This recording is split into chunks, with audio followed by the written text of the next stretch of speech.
Welcome back, everyone. If you haven't joined us before, then welcome to the second in our series of digital marketing webcasts. You've missed the first in the series, which is about making the most out of Facebook for your business. To catch up, all you need to do is visit our YouTube channel, which is linked to in the footer of our website. This time around, we're sharing some top tips for attracting more website traffic. As usual, let me begin by sharing some of our credentials, so that you know we aren't making this up. We're an award-winning web design and digital marketing agency. We were established in 2002 when we purely specialised in web design, and since then we've grown to cover a full range of digital marketing services. We use this full range to deliver qualified, high-quality traffic into our dealers' websites, which in turn creates higher levels of leads and inquiries. Let me start by asking whether your website actually matters. We think it does, of course, but here are a few stats to support that.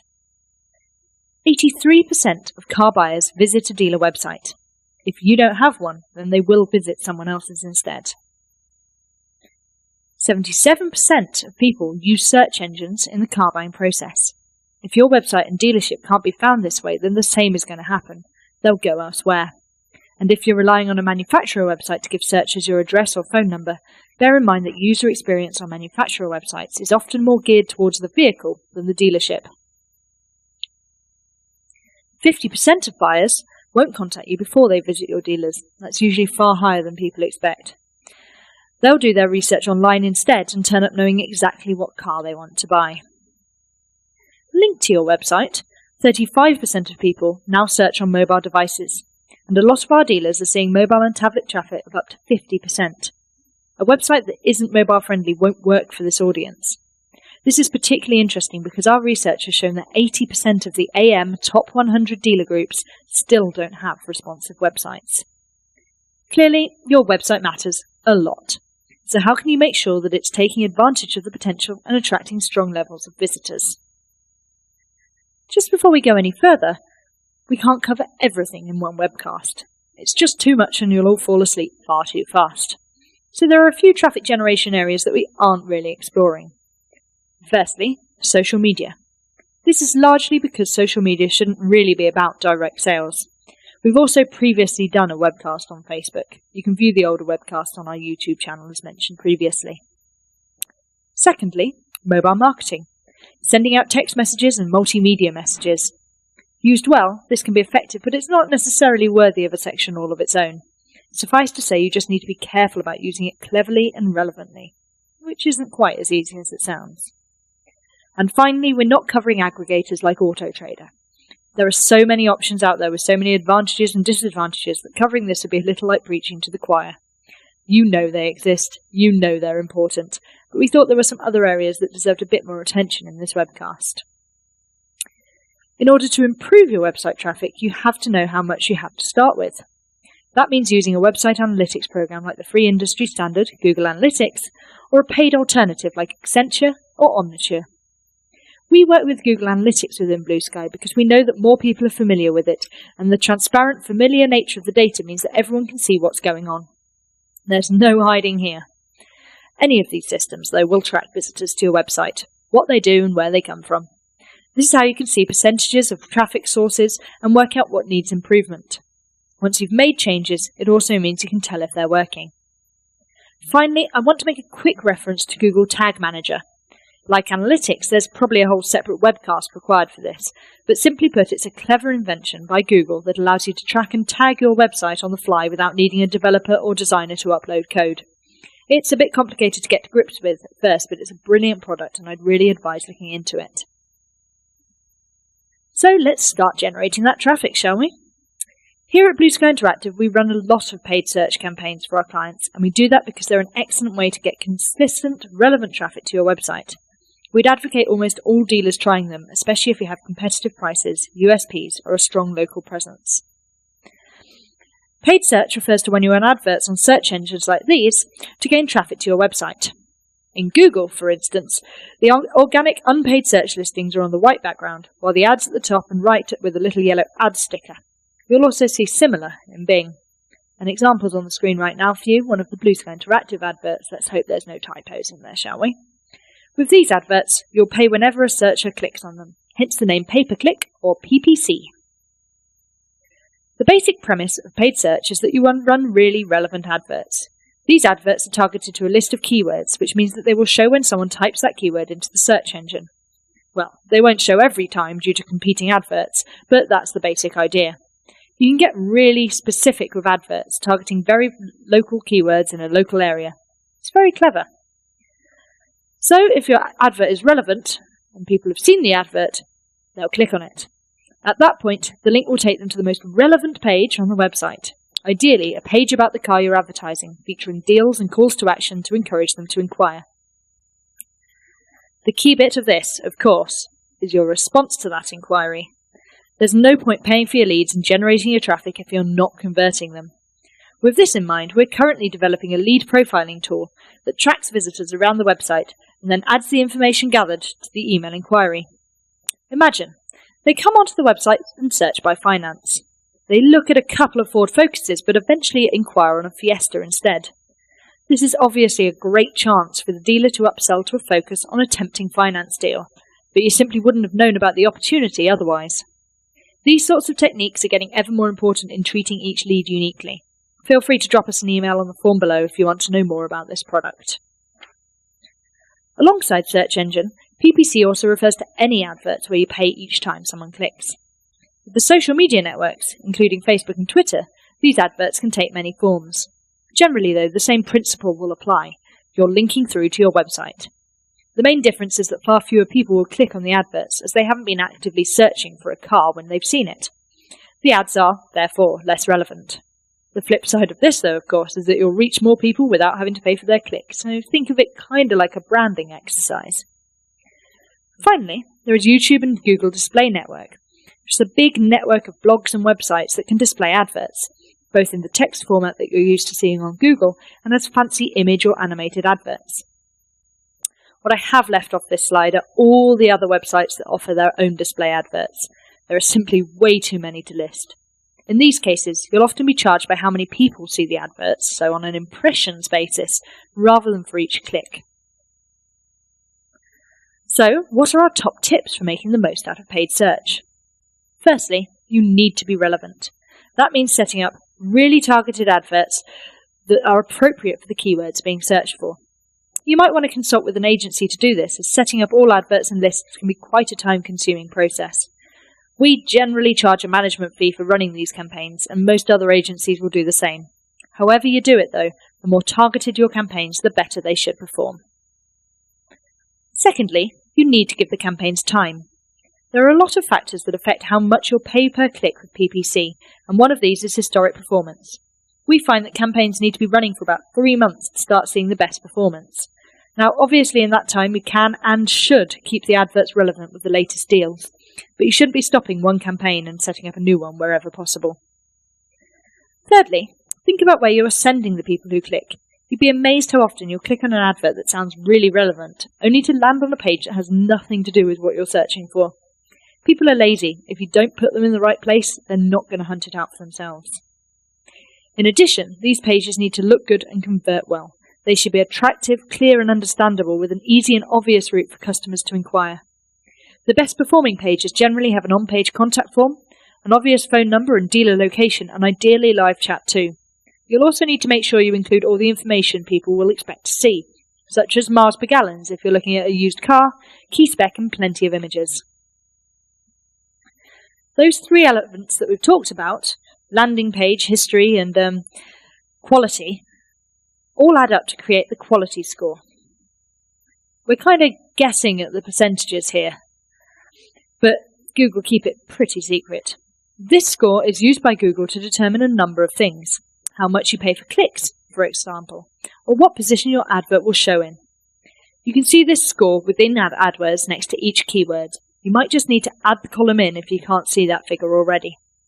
If you get all 3 right and have a good quality score, then you should, theoretically, pay less for clicks and show higher up. It's win-win, really.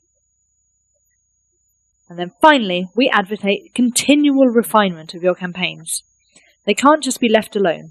Ideally, you should be adjusting the amount you're paying for clicks, the keywords themselves, excluding any keywords that aren't converting well or aren't relevant. This is what an agency will charge a management fee for. Continual optimization that makes your campaigns perform better and better over time. This is, of course, also the type of thing that you can do yourselves, but you may find it useful to attend a further PPC training course to go into greater detail on this. Let's move on from paid search to email marketing. If you have a database of customers or potential customers, then you should be able to make the most of email marketing to build your website traffic. Obviously, using emails to generate traffic depends on actually having that list of addresses to send it to, but we're going to work on the assumption that you have this list or can get hold of it. If you don't, you need to look into that. 28% of car buyers have been prompted to start researching the next car by a marketing email. And this isn't just the domain of the manufacturers. You should be getting involved. Email marketing has got cleverer over the past few years, and it can get pretty complicated too. For instance, as the images on the screen suggest, you can't safely assume that people will open and read your email on a desktop. A very high percentage read emails on mobile devices. It's not just websites that need to go responsive and adapt to all screen sizes. Emails too need to adapt to where they are going to be read. You can also personalize emails like never before or automate when they send and what they say. There are even more complicated email marketing concepts out there, but we think getting the basics right is probably the first step. For car dealers, or indeed anyone who sells an expensive product that needs regular and predictable maintenance, customer retention should be one of the key uses of email marketing. It's simple to keep track of customers' habits and behaviour and target them accordingly. By that, I mean that customers should get a reminder when their MOT or servicing is due, ideally supported by a text message as well. At regular but not too regular intervals, they should receive a marketing email about new franchise and model versions that could replace their last purchase, ideally personalised to the franchise and model that you already know they like. It can also help to keep them through good customer service and manners, such as sending a thank you email when someone purchases a car, complete with useful information that they will benefit from reading.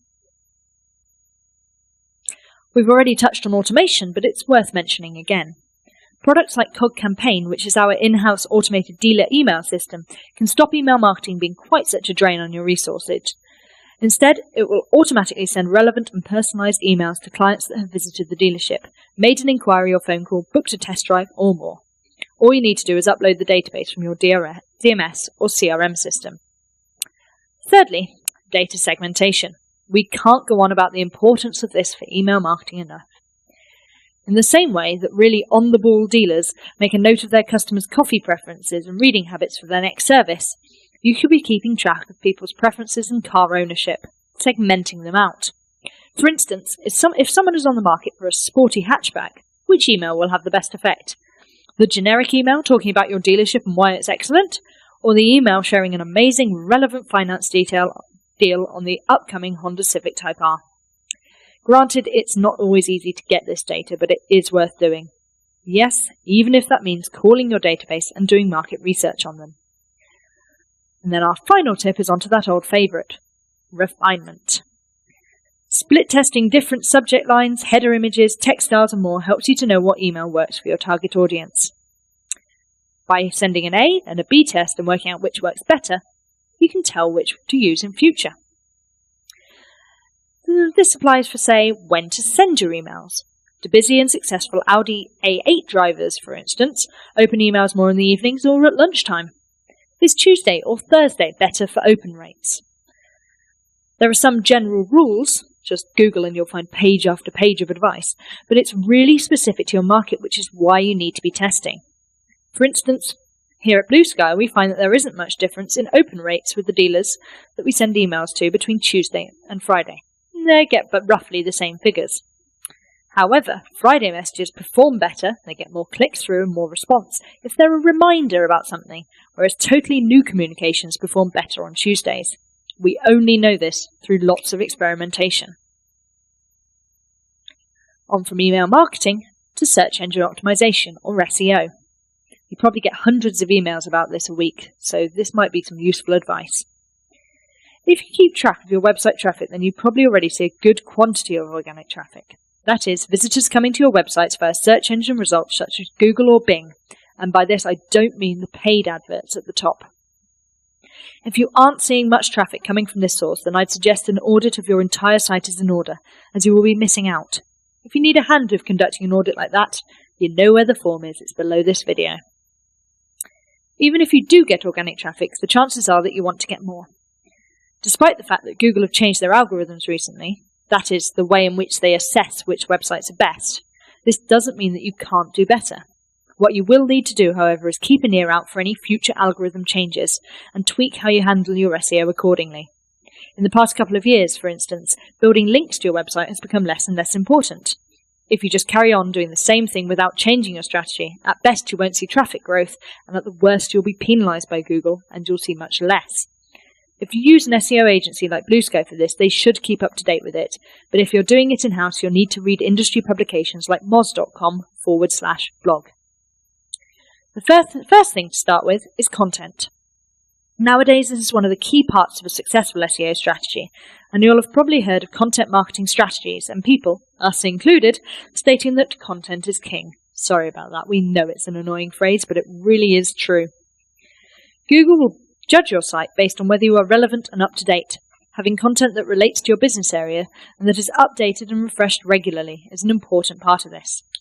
At this point, we need to add that it's not all about the quantity of content, just having hundreds of thousands of words on your website. It's more about the quality. We recommend creating dedicated pages with unique, relevant content for each area you want to focus your SEO efforts on. Whether that's your new cars, please just don't copy manufacturer descriptions, after-sales services, or more. In the same vein, blog and news updates will help to raise your overall site relevance. Take, for example, the Crawley Down community section on their website.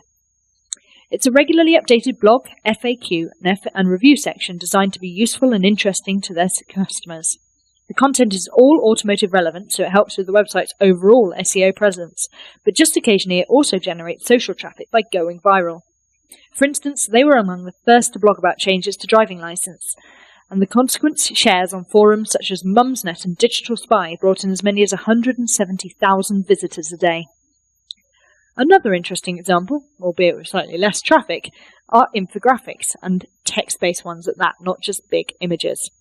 These are graphical representations of interesting topics, like this analysis of the profiles of people that we produced for the Blue Sky blogs. We looked at each different car buyer, looked into their profiles, and published it. Both are really interesting, relevant, and SEO-friendly copy with the potential to actually be read by clients and customers. Next, we recommend that you create specific pages for areas that you want the organic traffic for. For instance, you can't just rely on a general servicing page to attract target for specific model search terms. It just really isn't that relevant. However, a page dedicated to the specifics of that model, common problems, relevant images, unique coffee, now that is far more relevant, and therefore Google should find it better, show it more often, and send traffic to that page. Be wary, however. It's only worth putting in the effort if you know that the traffic is out there. Searching for those keywords day to day. You'd be surprised how often we see agencies doing vast amounts of SEO work that send a page right to the top of the Google listings, only for it to get absolutely no clicks at all. Research this keywords using Google AdWords campaigns, webmaster tools, and analytics. Give us a shout if you want us to go into more detail on this, because again, it gets complicated. Finally, what we've already mentioned is that link building isn't the fix-all it used to be. However, there is still a place for building links into the business. While some of you might be used to getting links for specific keywords through to your website, which helps you to show higher for that keyword, we now advise general and varied link text and higher quality links. It's due to the changes in Google algorithms that we mentioned earlier. So if you work with any sponsorships or local businesses, they could link through to your website. That would be great. And any blogs that you write that are industry relevant are good as well. You just need to make sure that you are sparing and picky with your links. Please don't go out to those link building agencies and pay for 1,000 poor quality links that may well actually penalise your website. After all, Google say that paying for links is banned, and it's generally a good idea to listen to what they have to say. And we've reached the end of our webcast. I hope that you've got some interesting ideas to take away with you. We appreciate that some of these ideas require a lot of time and planning, so if you want the help of an agency for any of it, then just drop us an email on the form below this video, or call us on 0845 415 4853 to see how we can help. Thanks.